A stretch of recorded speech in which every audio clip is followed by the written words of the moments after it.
Hello guys, तो आज हम बात करने वाले हैं वेरोनिका मूवी की रियल स्टोरी के बारे में। तो आइए जानते हैं क्या थी वेरोनिका मूवी की रियल स्टोरी।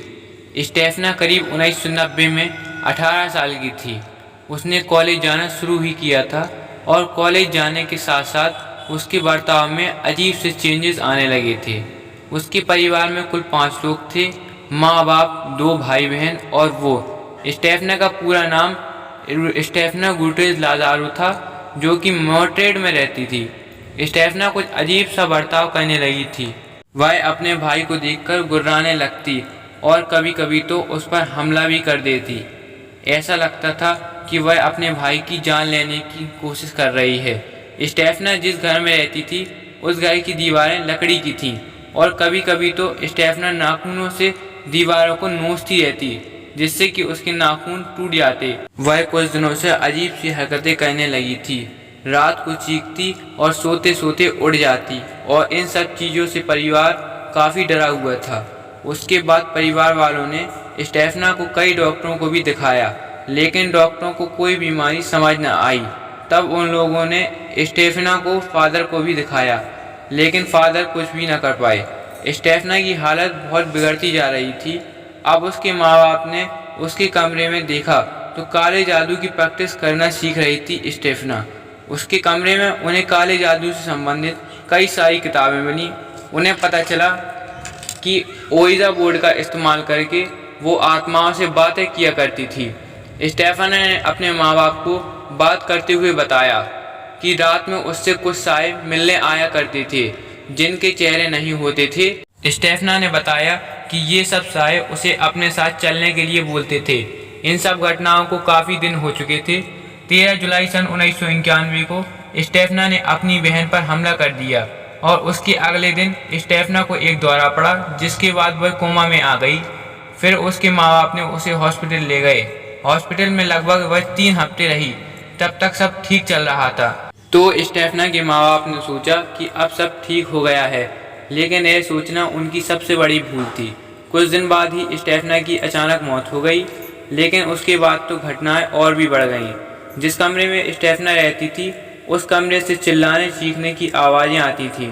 खिड़कियों की तेज़ी से हिलने की आवाज़ें आती थीं। इसके माँ बाप ने किसी काले साए को दीवार पार करते देखा। उन्होंने सोचा कि यह स्टेफना की आत्मा होगी। वह अपना कमरा देखने रोज आया करती है। स्टेफना की मृत्यु के लगभग 2 साल बाद उसके कमरे में लगी तस्वीर अचानक से जलने लगी और उस तस्वीर में जो आग लगी थी वह अपने आप लगी थी। और उस आग के बाद स्टेफना की तस्वीर का केवल वही हिस्सा जला जिसमें स्टेफना का चेहरा था। फोटो में कुछ भी नहीं जला। एक दिन स्टेफना की माँ के ऊपर किसी अनजान शक्ति ने हमला कर दिया, जिसके बाद उन्हें यह यकीन हो गया था कि यह स्टेफना की आत्मा नहीं बल्कि किसी और की है। स्टेफना की टीचर जुन्नन थी। उन्होंने बताया कि स्टेफना आगे कॉलेज में ऐसा क्या किया करती थी जिसकी वजह से उसका बर्ताव इतना बदल गया। स्टेफना की 4 करीबी दोस्त थे, जिसमें से उसमें एक दोस्त का बॉयफ्रेंड बाइक एक्सीडेंट में मर गया था। तो उसकी दोस्त अपने बॉयफ्रेंड से बात करना चाहती थी।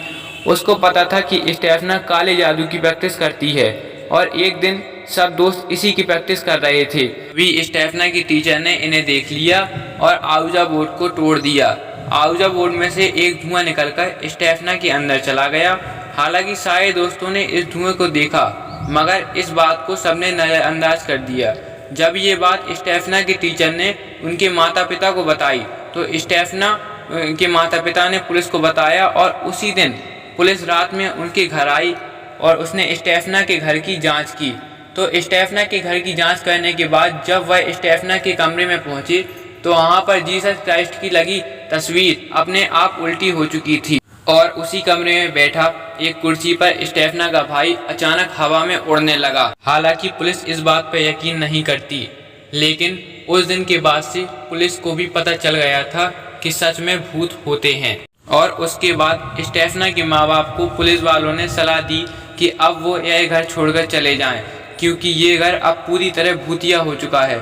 और उस दिन के बाद से स्टेफना के माँ बाप के साथ कोई भी घटना नहीं घटी। तो गाइस, आपको हमारी ये वीडियो कैसी लगी हमें कमेंट सेक्शन में ज़रूर बताएं। वीडियो को लाइक करें, चैनल को सब्सक्राइब करें और बेल आइकन प्रेस करना ना भूलें, क्योंकि हमारी आने वाली हर वीडियो सबसे पहले आप तक पहुँचे।